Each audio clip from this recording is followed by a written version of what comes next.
నిజామాబాద్ రాజకీయం యమరంజుగా మారింది. ఇందూరు గడ్డపై ఎగిరే జెండా నీదా నాదా అంటూ నడుస్తున్న politics talk of the state గా మారాయి. ఓవైపు హంగ్ నుంచి ఆధిపత్యం కోసం ఎత్తులు పై ఎత్తులు నడుస్తుంటే మరోవైపు కౌన్సిలర్ల కిడ్నాప్ అంటూ పార్టీల మధ్య నడుస్తున్న పొలిటికల్ డ్రామా ఇంకాస్త హైపిస్తోంది. మేయర్ పీఠం ఎవరిదన్న దానిపై ఉత్కంఠ పెంచుతోంది. మేయర్ పీఠం కోసం కాంగ్రెస్ కుతంత్రాలు చేస్తోందంటూ ఓ రేంజ్ లో ఫైర్ అయ్యారు బీజేపీ ఎంపీ ధర్మపురి అరవింద్. ఎలాగైనా గెలవాలన్న పంతంతో తమను తిట్టిన ఎంఐఎం పార్టీనే కలుపుకుంటోందని ధ్వజమెత్తారు. అంతేకాదు ఓ బీఆర్ఎస్ కార్పొరేటర్ను సైతం పోలీసులతో కిడ్నాప్ చేయించి ముప్పు తిప్పలు పెడుతున్నారని ఫైర్ అయ్యారు. అంతేకాదు ఇదిగో ప్రూఫ్ అంటూ టీపీసీసీ చీఫ్ పోలీసులతో మాట్లాడుతున్న ఒక వీడియోను ఎక్స్ లో రిలీజ్ చేశారు.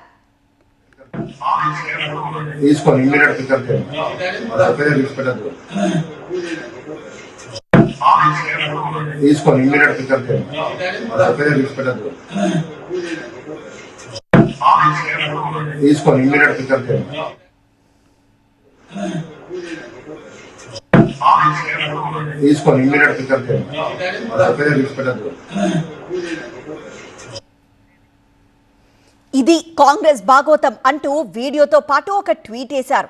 రాజకీయం కోసం ఇంతలా దిగజారుతారా అంటూ తనదైన స్టైల్లో విమర్శించారు.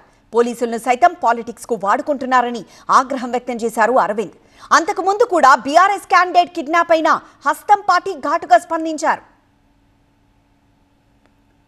టీఆర్ఎస్ పార్టీ అయినా ఏసీపీ పోయి 4 ఎస్ఐలు పోయి మొత్తం పోలీస్ బెటాలియన్ పోయి ఆడ తీసుకుపోయి వాళ్ళ పార్టీలో జాయిన్ చేసుకుంది. పోలీసు ఉద్యోగం ఇస్తారు మరి ఏందో.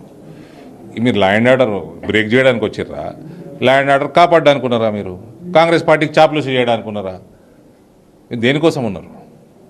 అయినా ఈ ఎతకరావటాలు, వేరే పార్టీలో ఎతకరావటాలు, హుందతనము కేసీఆర్ పూర్తిగా రాజకీయాలలో విలువలని నాశనం చేసిండు. మీరు కూడా అట్లనే చేస్తే ఆయనలాగా మీరు కూడా నాశనం అవుతారు. ఇవన్నీ డిపార్ట్మెంట్లను వాడేసుకొని వేరే పార్టీలో ఎత్తుకపోయారు. టీఆర్ఎస్ వాళ్ళు ఎత్తుకపోయారు. ఏడికి పోయినరు? ఎత్తిపోయినరు. బీజేపీ వాళ్ళని ఎత్తుకపోయినరు, వాళ్ళే ఎత్తిపోయినరు. నువ్వు కూడా ఎత్తిపోతావు. ఎత్తుకపోయిన వాళ్ళకంటే ఎక్కువ జాయిన్ అయినరు బీజేపీలో. చెంపలు వేసుకొని జాయిన్ అయినరు.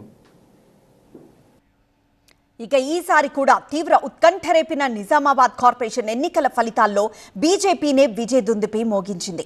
60 డివిజన్లలో అత్యధికంగా 28 సీట్లు గెలుచుకొని సింగిల్ లార్జెస్ట్ పార్టీగా నిలిచింది. ఇక కాంగ్రెస్ 17, ఎంఐఎం 14, బీఆర్ఎస్ 1 డివిజన్లో విజయం సాధించాయి. దీంతో ఏ పార్టీకి మ్యాజిక్ ఫిగర్ రాలేదు. కాషాయ పార్టీ మాత్రం మేయర్ పీఠానికి 3 అడుగుల దూరంలో ఉండిపోయింది. దీంతో అధికార కాంగ్రెస్ పార్టీకి పరిస్థితులు అనుకూలంగా మారే సూచనలు కనిపిస్తున్నాయి. ఎంఐఎంతో కలిసి కాంగ్రెస్ పార్టీ మేయర్ పీఠాన్ని దక్కించుకునే అవకాశాలు ఎక్కువగా ఉన్నాయి. అందులోనూ పీసీసీ అధ్యక్షుడు మహేష్ కుమార్ గౌడ్ సొంత జిల్లా కావడంతో ప్రయత్నాలు గట్టిగానే జరుగుతున్నాయి. దీనికి తోడు ఎక్స్ అఫీషియో సభ్యుల రూపంలో కాంగ్రెస్ కు 2 ఓట్లు అదనంగా ఉండనే ఉన్నాయి. హంగ్ పై ఎంపీ అరవింద్ కామెంట్స్ కూడా ఆసక్తికరంగా మారాయి.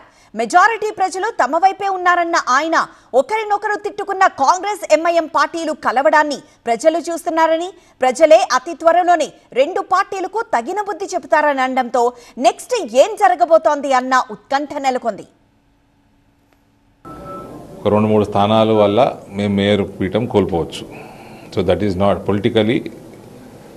with the blessing of Indur people, we have dominated this region. మన ఇందూరు ప్రజలు ఎవరైతే ఓటు వేయలేదో మీరు ఆలోచన చేసుకోవాలి.